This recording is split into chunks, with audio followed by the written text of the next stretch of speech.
ननद ने छीना भाभी का चैन। मम्मी मैं शादी करूंगा तो सिर्फ श्वेता के साथ। पापा मम्मी सोचो तो जरा, जिसने अभी से भैया को हमारे खिलाफ कर दिया, शादी के बाद न जाने क्या करेगी। खिलाफ कर दिया का क्या मतलब है? मैंने सिर्फ उससे शादी करने के लिए बोला है, घर छोड़कर जाने के लिए नहीं। तुम दोनों अपनी पंचायत बंद करो। देखो आदित्य, हमें वैसे तो कोई दिक्कत नहीं है, पर तुम्हारी शादी रिया की शादी के बाद ही होगी। घर वालों के फैसले से खुश आदित्य सारी बात जाकर श्वेता को बताता है, जिस पर श्वेता भी अपनी मंजूरी दे देती है। इसी तरह 1 साल बीत जाता है, जिसमें रिया की शादी आयुष के साथ होती है। कुछ महीनों बाद श्वेता और आदित्य भी शादी कर लेते हैं और श्वेता ससुराल पहुंच जाती है। सच कहते हैं, घर की रौनक लड़कियों से ही है। रिया की शादी के बाद घर सूना सूना हो गया था, पर अब तुम आ गई तो लगता है रौनक वापस आ गई। मम्मी आदत मत लगाओ, क्योंकि जब ये दोबारा ऑफिस जाना शुरू करेगी रौनक अपने आप खत्म हो जाएगी। इन्हें तो बस बिना सोचे समझे कुछ भी बोल देने की आदत है। मम्मी पापा आप फिक्र मत करो, आप जब भी कहोगे मैं हाजिर हो जाऊंगी। थोड़ा मेरे बुलाने पर भी आ जाना, या सारा प्यार मम्मी के लिए ही है, पापा के लिए कुछ भी नहीं। सारा परिवार हंसने लगता है। इसी हंसी खुशी में दिन बीतने लगते हैं, जिसमें धीरे धीरे कुछ बातें श्वेता ससुराल वालों से, कुछ नए तौर तरीके ससुराल वाले बहू से सीखने लगते हैं, जिससे उनके बीच एक दूसरे की सोच को लेकर इज्जत और समझ बढ़ती है। समय बीतता है। एक शाम परिवार साथ बैठकर बातें कर रहा होता है, तभी घर की घंटी बजती है। दरवाजा खोलने पर रिया और आयुष को सामने खड़ा देख सब हैरान हो जाते हैं। रिया, जमाई जी, आप दोनों रात के इस समय यहाँ कैसे? सब ठीक तो है ना? अरे इन्हें शांति से बैठने तो दो, आते ही सवालों की बारिश शुरू कर दी। वो घर में दोनों भाइयों के बीच लड़ाई हो गई। पापा जी ने भैया का साथ देकर आयुष को भला बुरा बोल दिया और ये गुस्से में घर छोड़कर निकल आए। कहाँ जाए कहाँ नहीं कुछ समझ में ही नहीं आ रहा था, इसलिए मैं इन्हें यहाँ ले आई। मैं अभी भी कह रहा हूँ होटल में चलते हैं, कुछ दिनों में घर का इंतजाम कर लूंगा। अरे होटल क्यों, ये आप लोगों का ही तो घर है और अपने ही घर में आने के लिए किसी टाइम या परमिशन की जरूरत नहीं होती। आप दोनों यहाँ सबके साथ रहोगे, जब तक चाहोगे तब तक।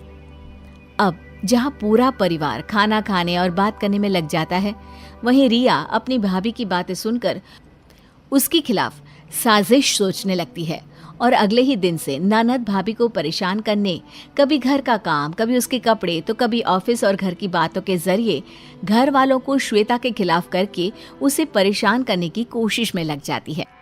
मम्मी, भाभी सुबह की गई रात को वापस आती है और सारा काम आपको अकेले करना पड़ता है। आप कुछ भी नहीं बोलते उसे, ये तो सही नहीं है।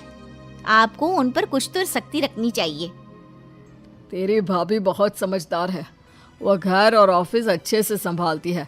हमें अपनी बहू से कोई शिकायत नहीं, और अगर तुझे मेरे अकेले काम करने से दिक्कत है तो तू भी तो घर में खाली बैठी रहती है, काम में माँ का हाथ बटा ही सकती है। हाँ, घर आई बेटी को ताने सुना सकती हो, पर बहू को एक शब्द नहीं बोलोगी। भाभी आप सबको अपनी उंगलियों पर नचा रही है, तभी तो ये जींस और शॉर्ट ड्रेस पहनकर बाहर जाती है और देर रात को वापस आती है, फिर भी कोई उन्हें कुछ नहीं बोलेगा। बेटा तो पहले डिसाइड कर ले कि तुझे उसके घर में काम नहीं करने, ऑफिस जाने या मॉडर्न कपड़े पहनने से आखिर दिक्कत किस चीज से है। अगर बात कपड़ों की है तो हमें तो उसमें कोई बुराई नहीं दिखती, क्योंकि इज्जत, शर्म और तमीज इंसान की आंखों और बातों में होती है। कपड़े तो बस खोखले समाज का लड़कियों को नीचा दिखाने का झूठा जरिया है। गंदगी देखने वाले की नजरों और सोच में होती है। लाख कोशिश करने के बाद भी अपने मम्मी पापा को भाभी के खिलाफ करने में नाकामयाब होने के बाद अब रिया आदित्य के पास जाती है, जिसे वो श्वेता के ऑफिस ट्रिप और लड़कों के साथ दोस्ती को लेकर बोलना शुरू करती है। भैया, कल ही मैंने भाभी की ऑफिस ट्रिप वाली फोटो देखी। इतने सारे लड़कों के बीच वो अकेली थी। क्या उनके ऑफिस में और कोई लड़की नहीं है? अरे लड़कियां तो बहुत है, लेकिन इसकी टीम में तो सारे लड़के ही हैं। वैसे तुम्हारी भाभी उनकी बॉस है, और वो सब श्वेता से इतना डरते हैं कि इसे देखते ही उनकी सिट्टी पिट्टी गुल हो जाती है। बॉस है तो क्या हुआ, लड़कों से थोड़ी दूरी बनाकर रखनी चाहिए। शादी के बाद कोई ऐसे बातें बनाए अच्छा थोड़ी ना लगता है। अरे शादी हुई है, जिंदगी खत्म थोड़ी ना हो गई है जो वो लोगों से मिलना और बात करना या लड़कों के साथ काम करना बंद कर दे। और तुम ये ना अपनी स्टोन एज वाली सोच को जरा ब्रेक देकर नए जमाने में आ जाओ। लोगों पर विश्वास करना सीखो, शक नहीं। इसके आगे रिया और कुछ बोलती उससे पहले ही श्वेता आ जाती है, जिसे देखकर रिया वहां से छत पर चली जाती है जहां आयुष अकेला बैठा होता है। तुम यहाँ अकेले क्यों बैठे हो? किसी ने कुछ बोला क्या? अभी तक तो नहीं, लेकिन अगर तुम्हारी हरकतें इसी तरह चलती रही तो कुछ बोलने में देर भी नहीं रहेगी। अरे क्यों हाथ धोकर भाभी के पीछे पड़ी हो? आखिर उन्होंने तुम्हारा क्या बिगाड़ा है? वो हम दोनों की इतनी फिक्र और इज्जत करती है और तुम उनकी लाइफ खराब करने की कोशिश करती रहती हो।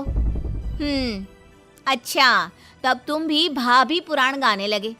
सुनो, कोई प्यार व्यार नहीं है, सब नाटक है जिससे पूरा घर उनके इशारों पर नाचे और वो अपनी मन मर्जी का काम करती रहे। उनकी इसी अच्छी बहू वाले नाटक की वजह से अब घर में कोई भी मुझे पसंद नहीं करता और पूरा समय श्वेता श्वेता करते रहते हैं। रिया और आयुष की ये बातें चल रही होती है, जिन्हें जीने पर खड़ी श्वेता सुन लेती है और सीधा आदित्य के पास जाती है जो सास ससुर के साथ बैठा होता है। आपने मुझे बताया क्यों नहीं कि रिया मुझे पसंद नहीं करती? उसे लगता है कि मैं अच्छा बनने का नाटक कर रही हूँ जिससे घर में उसकी जगह ले पाऊं। मैंने तो कभी ऐसा सोचा भी नहीं और वो इस बात पर मुझसे नफरत करती है। ससुर अपनी बेटी और दामाद को भी वहां बुलाते हैं। अब सारे घर वाले एक जगह इकट्ठा हो जाते हैं। अब सास, ससुर और आदित्य मिलकर रिया को समझाने लगते हैं। तुम्हें ऐसा कैसे लग सकता है कि हम तुम्हें पसंद नहीं करते या श्वेता तुम्हारी जगह लेना चाहती है? बेटी, वो तो हम सबके बीच अपनी जगह बनाना चाहती है, किसी की जगह छीनना नहीं। हमारे लिए तुम दोनों एक बराबर हो, किसी एक की वजह से दूसरे की अहमियत कम नहीं होती। रिया, शादी के बाद मैंने बहुत सुना था कि रिया थी तो घर में रौनक थी। मैं तो घर में सबको खुश रखने की कोशिश करती हूँ। अगर इससे तुम्हें ऐसा लगा कि मैं तुम्हारी पहचान छीन रही हूँ तो आई एम रियली सॉरी। मेरा ऐसा कोई इरादा ना था, ना कभी होगा। माँ भाभी के साथ बाकी घर वालों की बातें सुन रिया को अपनी गलती का एहसास होता है और वो भी श्वेता से माफ़ी मांगती है, जिसके अगले ही दिन आयुष और रिया दूसरे घर में शिफ्ट हो जाते हैं और सब पहले की तरह खुशी खुशी रहने लगते हैं।